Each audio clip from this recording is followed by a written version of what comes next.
If it's okay, let's circle back maybe to Professor Cole's book, because I think we should at least lay out sort of the traditional accounts of Muhammad's maghazi or raids. You're going to hear that word, friends, probably again, in the context of his life story. So just kind of as much as we can boil down a kind of standard account.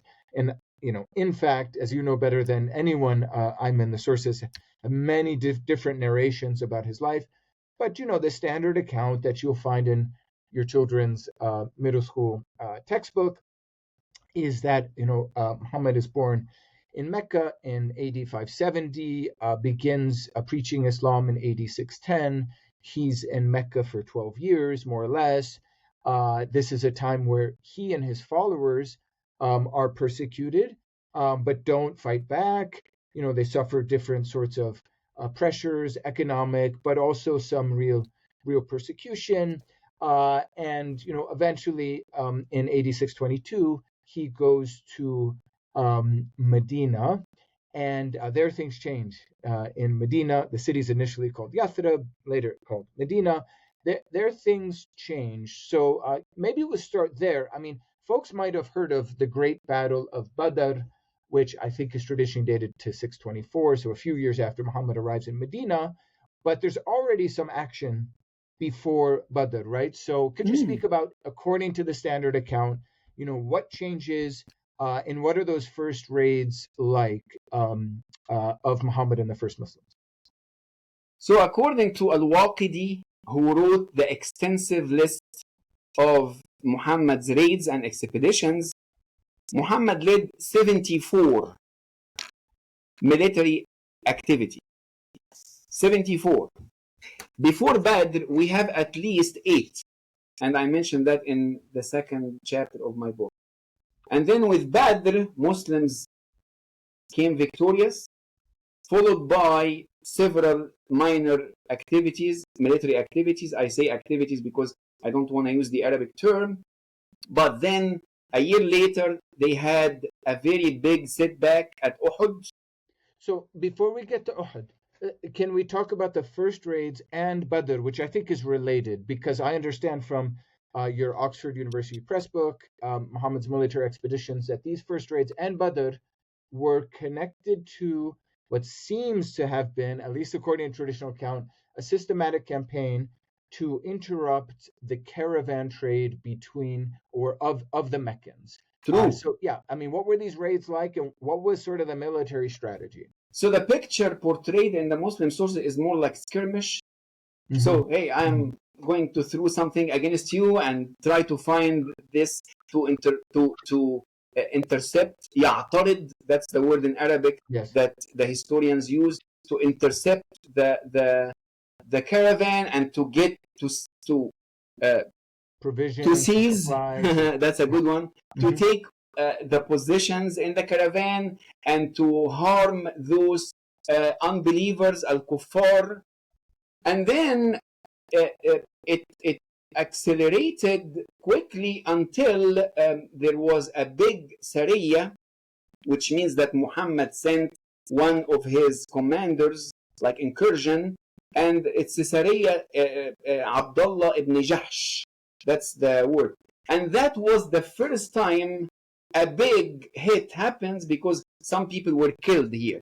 And then a few months later, the caravan was returning from Syria to Mecca, and then Muhammad and the companions intercepted that caravan, and there was the big victory in the Battle of Badr. So it was a sequence, yes.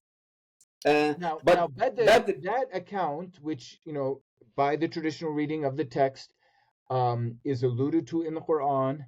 Some people might say the account in part is produced by the Quran, but maybe we'll set that aside. Yeah. I mean, there you have sort of miracles, supernatural details, angels coming down, fighting alongside the Muslims. So, I mean, are these accounts meant to show basically that Muhammad is a true prophet because he wins battles, and a true prophet because God sends angels with him to fight those battles. I mean, is that the point of these Yeah. accounts, or is there something else going on as well? Well, many Muslims will think that this is what actually happened. Okay? That's a story of Allah's intervention. Allah is at play to support Sending the Muslims. angels and Absolutely. Well, but the tradition is problematic. Why? Because why didn't he send angels when the Muslims were really massacred and defeated at Uhud? Okay? So, well, some Muslims would say because Muslims were disobedient to disobedient to the Muhammad. prophet. Now, but the problem is, Al-Waqidi mentions that, okay, Allah was, and this is really like a unique tradition mentioned by Al-Waqidi. Allah was about to send the 3,000 angels, and then he raised the number to 5,000 angels at Uhud, but the Muslims lam yasburu, were not They patient. weren't patient. So here you find the narrators and the traditionists are trying to justify the lack of supernatural activities as the memory of the believers didn't catch this picture. So they are trying to justify something that is found in the tradition, but it doesn't make sense. So here we find the Muslim muhaddithun are trying to deal with a problem in the tradition when you compare Badr, the victory, and Allah sending 2,000 angels, according even the Quran mentions 2,000s at Badr, but then it didn't happen at Uhud. Okay, so here we find how Muslim historians tweak history and rewrite accounts to answer questions during the time of writing. So, how important is Badr in sort of the sacred history for believing Muslims? What is Badr I like represent? this very word, sacred history, because many Muslims view this as sacred history, not just history. I think Badr stands out as the major Muslim history, Muslim victory in history, and Muslims are really proud of this. And every time supernatural account refers to something Muhammad did during the battles or Allah did to support his people, is given in the context of the dalail an-nubuwah, the proofs of Muhammad's prophethood. So, okay, here is a problem.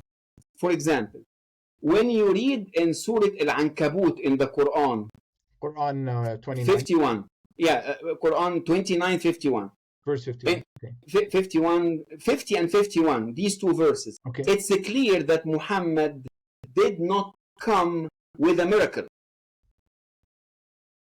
It could be read this way as it stands. Mhm. Or if you see in Surah Al-Ra'd, it's also Quran like when 13. yes, when Allah says that when the text says يقول الذين كفروا لولا أنزل عليه آية من ربه, but the Quran continues إنما أنت منذر. So the Quran seems to portray Muhammad as a warner. Mm-hmm. Not as a miracle worker. Yes, without a miracle, but then actually the Quran has this debate in it. You don't have miracles. Then Allah responds saying, like, okay, it's enough, the book you have, Mm-hmm. the revelation you have. Now, Muslim historians, on the other hand, rejected this because they were dealing with Christians and Jews who follow Jesus and Moses, and we need a Muhammad that performs miracles. So you find this in the Battle of Badr, in the Battle of Al-Khandaq. There is a section in Al-Waqidi and in Ibn Hisham under the title Mu'jizat al-Khandaq. So Khandaq is the Battle of the Trench. Yes. Place after Uhud. So maybe 627. Yeah, or the Confederates, like, yes. Mm-hmm. So the point is, Muslim historians were not satisfied with the Quran's assertion about Muhammad as a prophet without Okay. miracle or are supernatural more than the Quran. So they began to articulate some of these miracles. It's funny how some of the accounts are very much similar to biblical accounts. So you find Muhammad multiplies dates, Oh, and some of the miracle accounts. Yes. yeah, to Yes. feed the Muslims during the Mhm, Trump, mhm. the and so forth. So, okay, let's sort of finish just a quick sketch of the Prophet's raids, and then I'd like to circle back to some debates, some fights about the fights that scholars have. So, yeah, I mean, you already alluded to Uhud. So the following year, Meccans return, and famously defeat the Muslims on a mountain outside of Medina. There's a problem, I think, with the Muslim archers. Maybe if you want to, we could speak about that a little bit. And then there's the third sort of great battle, which is that of the trench of Khandaq. So which basically the Quraysh or the pagans are repelled from Medina, and it's kind of the beginning of the end for them.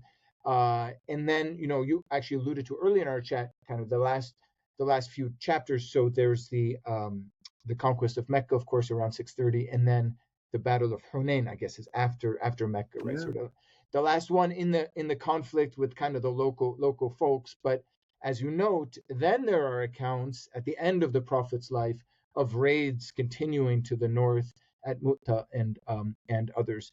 So, Tabuk. I mean, I just wanted to say, ask your thought about the classical Muslim authors who told these stories. You've given us one sort of really, I think, convincing argument for their hopes with these stories, which is, these are stories which prove that Muhammad was a prophet.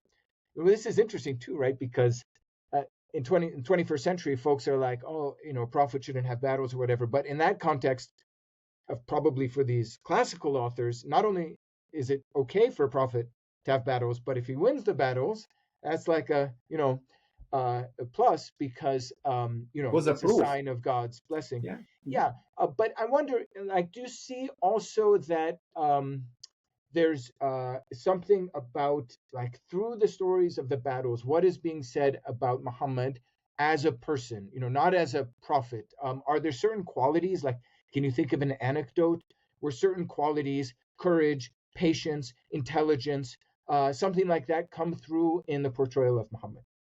Uh, as simple as that. Anything positive, Mhm, anything heroic, mhm, anything praiseworthy, anything about bravery, anything about um, compassion to his soldiers, yeah. anything sometimes about his uh, attack of non-believers because these non-believers attacked his soldiers. So the portrayal is so positive, Mhm, mhm, even with colors of raids. So that's what you find in the Maghazi. It seems to me that Muslim traditionists, I always use this word because they are those who created the tradition. mhm, mhm, Muslim muhaddithun traditionists wanted to portray a picture of their prophet as someone who's holding the Quran in one hand and the sword in another, mhm, mhm. and successful.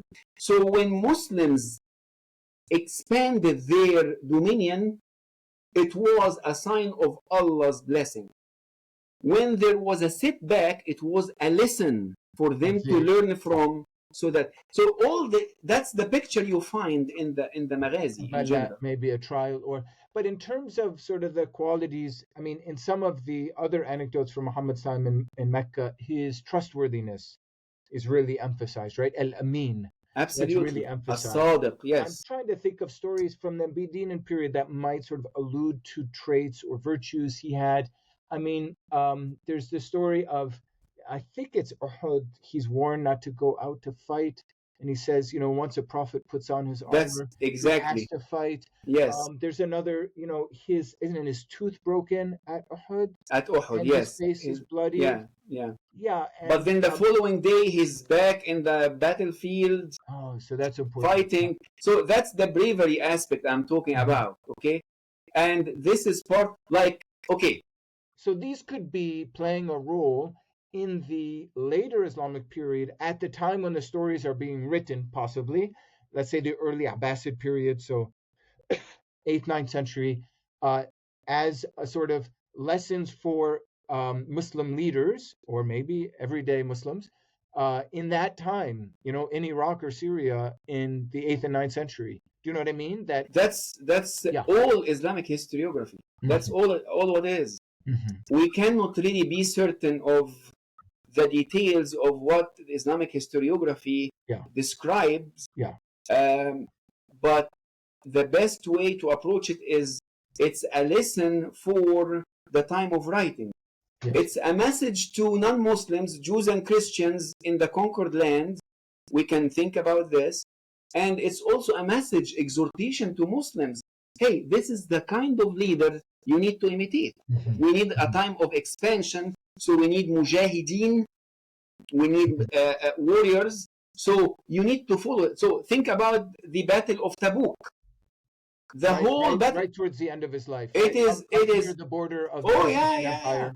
The entire account is basically a sermon.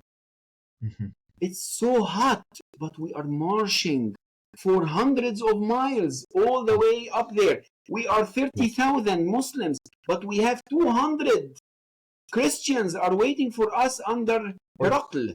Yes, 200,000 maybe. Did I say 200? 200, I think. But anyway. No, it's 200,000. Of course. Yeah, and then there's a story connected to a line in the Quran about folks complaining about the heat. And I think there's a verse of the Quran which says absolutely. The fire of hell is yes, exegeting the Quran directly. So it's like all these stories are written to unlock mysterious texts in the Quran. But then you also find that it's very exaggerating. Yes. Okay. And it's part of the Muslim lessons to give to Muslims during the time of writing. So, yeah. Can we speak about one other character before we move, or really circle back to contemporary debates around the Prophet's maghazi or raids? You mentioned him earlier in the context of, I think, the so-called wars of apostasy. Yeah. And that's Khalid ibn Walid. Yeah, and I think he's in a couple of the early battles. He's still fighting with the pagans, right? In many of them, actually, until after Hudaybiyah. Yes. Yeah. Who is this guy, and why is he such a beloved figure in Islamic tradition? This is a guy that we should write a book totally on this man, as portrayed in the Muslim sources. So he was from Banu Makhzum, and among Quraysh there are three major tribes, clans, and Banu Hashim, that's Muhammad and his and Ali and all that, and then Banu Umayyah, the Umayyads like Abu Sufyan and Muawiyah and all the Umayyads, and then we have Banu Makhzum. Khalid ibn Walid was from Banu Makhzum, so he was very wealthy and famous, and he was a great warrior. In the first many years from Muhammad, like I would say 6 years, because I think the Hudaybiyah was in year 6. He was fighting against the Muslims. Hudaybiyah being this is the time of treaties that settled, between the Meccans and the Muslims. So after the Hudaybiyah, people were allowed to join any camp they want. So Khalid ibn al-Walid and Amr ibn al-As joined the Muslims. Why? Not because of conviction of Islam. No, they were like, okay, who is the winning camp? We're joining. And then two important stories about Khalid ibn al-Walid, because Khalid ibn al-Walid was sent by Muhammad to Banu Jazima after the conquest of Mecca, and he massacred men there because he had a grudge. So, and to the extent that some companions said, this is so bad and we want him to be excommunicated. So Muhammad himself, according to the tradition, said, Inni abra, I dissolved myself from what Khalid did, but still Khalid was called Sayfullah al-Maslul, the sword of Allah. And this is a very curious text, because Muhammad, the Prophet of Islam, did not really dismiss Khalid after this incident, although it was clear that he killed some fellow Muslims, even though they said that they were clearly Muslims, but because he had a grudge several years back with them. Then you come to the Hurub al-Ridda, and he is portrayed in a very gruesome ways in the texts of the traditions as dealing with Malik ibn Nuwayra. Malik ibn Nuwayra said, I am Muslim, come here. And he beheaded Malik ibn Nuwayra, put his head in a pot, boiled it, and ate from it. What kind of picture is that? Why would Muslim historians record something like this? It's very much to portray Khalid in a specific way. But now we needed to embellish his portrayal. So sometimes they added a report of Mu'jizat Khalid, that he performed miracles. And then they added some reports about how Khalid was not actually that much against those who claimed to be Muslims, because he didn't hear them well, that they were they converted. So you find two streams in Islam's tradition.